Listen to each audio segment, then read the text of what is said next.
So the story about the medical marijuana research is, and I'm answering this for all the the people that keep saying that we need more research. Please don't make these ridiculous claims about medical marijuana. We don't have no research. And how do we know that? Because no research has been authorized in the United States for all this so-called cannabis being the so-called miracle cure-all drug you keep saying it is.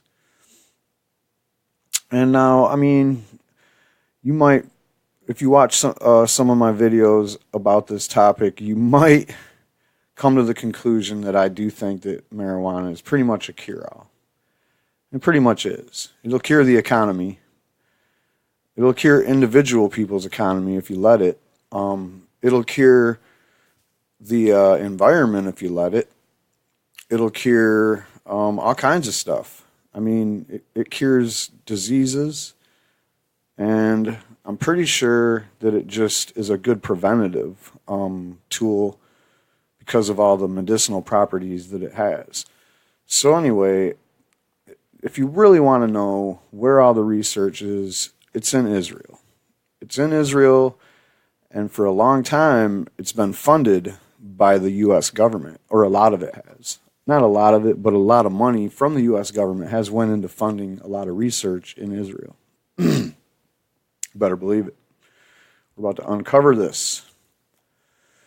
This is from the U.S. News. I've been getting yelled at. No, not really. I've seen where people have been getting kind of like lectured about how they don't credit the people that have actually done the footwork in these journalistic endeavors. And I usually assumably just get to that part of the deal, of the proposition, and I either tell you who it is or I've been already using their copy for a while, so you'll just see their name or their picture or something. So I'm not trying to not credit anybody. You'll never see me run just the copy without having at least their name, the date that it was made, and the publication's important too. I like to include that as well, so you know where I'm coming from. And really, I like to pick the publication that I like. Like, I read a lot of copy. Sometimes I'll read 2 or 3 different versions of the same story and then go with the one that I feel best describes the situation or whatever, So here, I'm just going to go ahead with what I want to focus on here. The Canatech conference drew high-profile speakers they're talking about from the government, even from Netanyahu, right-hand man, and the right-wing party. So that's pretty cool. The government speakers underscored the Israeli government's growing involvement in medical marijuana research and development. Such high-level participation also underscores Israel's rise as a global research destination for other countries and companies. As countries such as the U.S. wrestle with the legal status of marijuana, Israel is carving a place for medical cannabis research, an increasingly lucrative industry. Cannabis is what brought me to Israel, says Angel, a Florida-based entrepreneur named to CNBC's next list of innovators shaping global commerce. The world's best cannabis scientists and researchers are all out of Israel. No other country comes close. Israel's research pioneered the medical marijuana industry. Angel first came here in 2015 to meet 86-year-old Israeli chemist Raphael McCallum, a researcher at Hebrew University and a leading pioneer in cannabis research. McCallum's research has included co-discovering the endocannabinoid system, the largest receptor system in the human body. He also found that human brain produces its own cannabinoids, compounds that stimulate the body's receptor system. Oops, sorry about that.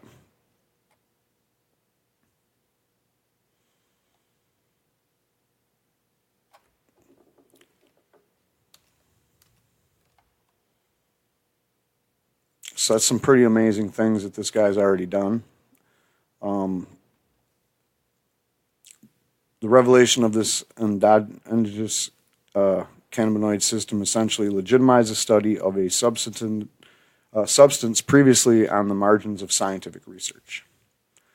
We wouldn't have the scientific interests we have now around the world without discovery and understanding of how these constituents in the marijuana plant act on this receptor system, says Paul Armentano, Deputy Director of the Washington-based National Organization for the Reform of Marijuana Laws. Mickelem's research, he says, quote, opened the door to making the study of cannabis and cannabinoids a legitimate avenue for more conventional scientists.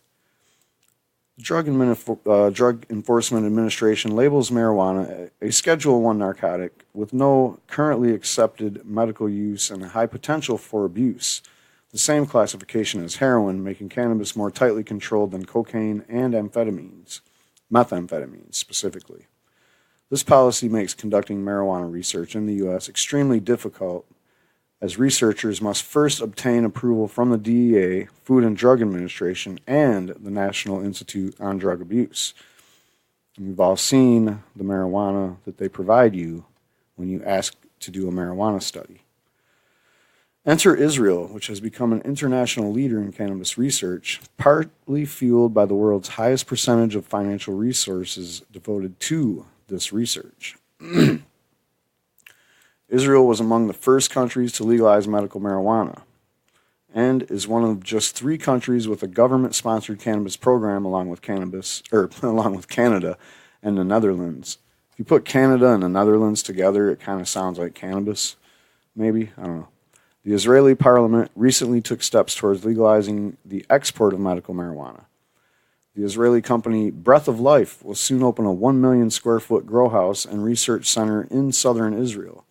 The space will be among the largest medical cannabis growth and research and development facilities in the world, according to Viridian Capital Advisors, a financial firm focused on the cannabis market.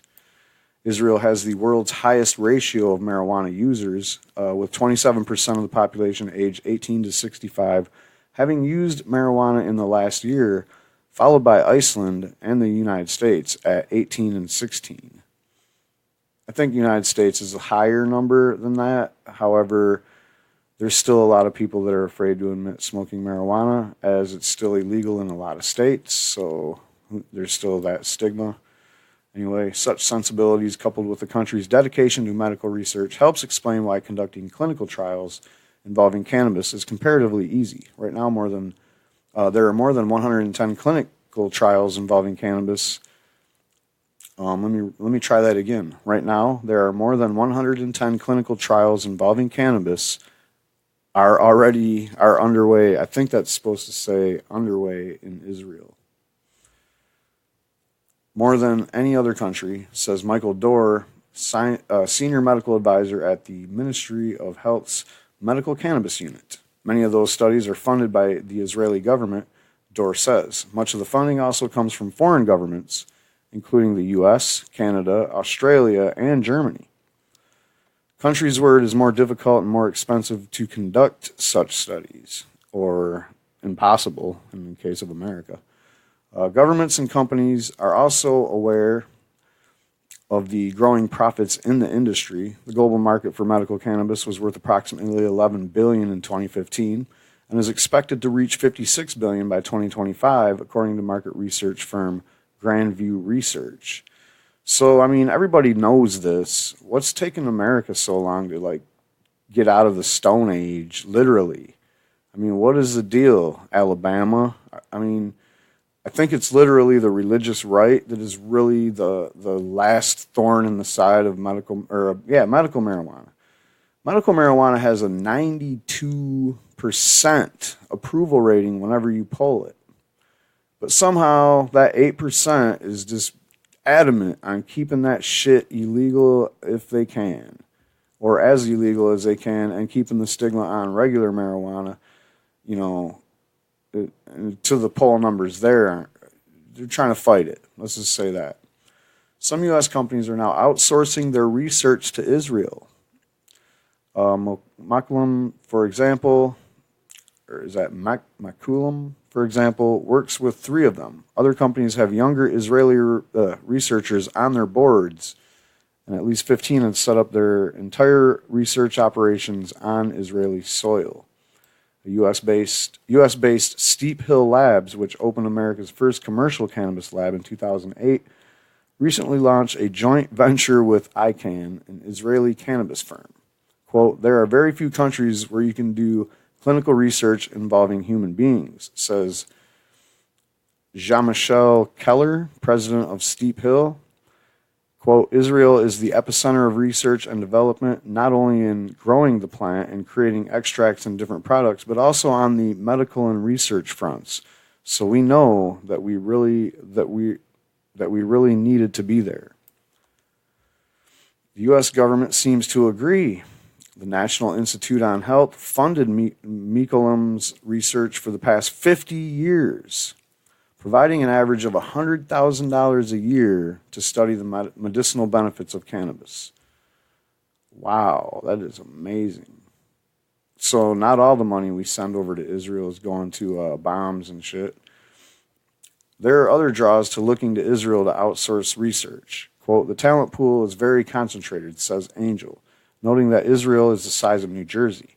Quote, I can do more in 2 days in Israel than I can do in 3 weeks in other countries because of the amount of travel that's required to meet with different thought leaders is so minuscule. Cannabis is also a bipartisan issue in Israel. It's slowly becoming that in America, but I think, like I said, the religious right, they're the holdouts, and they're in both parties. So, I mean, like it or not, Democrats, there's some religious right people all up in your party. So some of the biggest proponents of legalizations are the right-wing politicians, such as Sharon Haskell, who led the successful push for the recent decriminalization of marijuana. Oh, the biggest proponents of legalizations are right-wing politicians. So it's kind of like opposite of here. Over there, the right-wing politicians are more for it, and I don't know why, what the excuse would be from coming from the left. I really don't. I mean, your option is lock somebody up for marijuana or consider it medicine, you know? Like, why? How can you be a liberal or be on the left and not have that position? I don't know. Haskell's explanation for bipartisan support, witnessing its effects on people with a variety of afflictions. Quote, when you see through your eyes the impact that only cannabis has on these diseases, within minutes you understand that this is a public health issue and you have to assist the citizens of your country. Very, very true.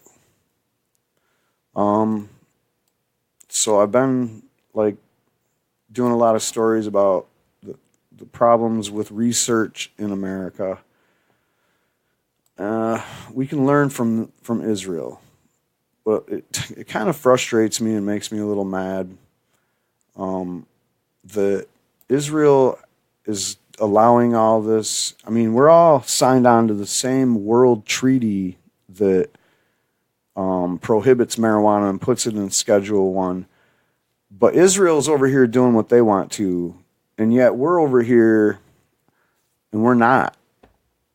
We're over here, we're saying that, you know, I mean, to do marijuana research, it's like you got to jump through three federal agency hoops, and then deal with using only the marijuana they give you for research.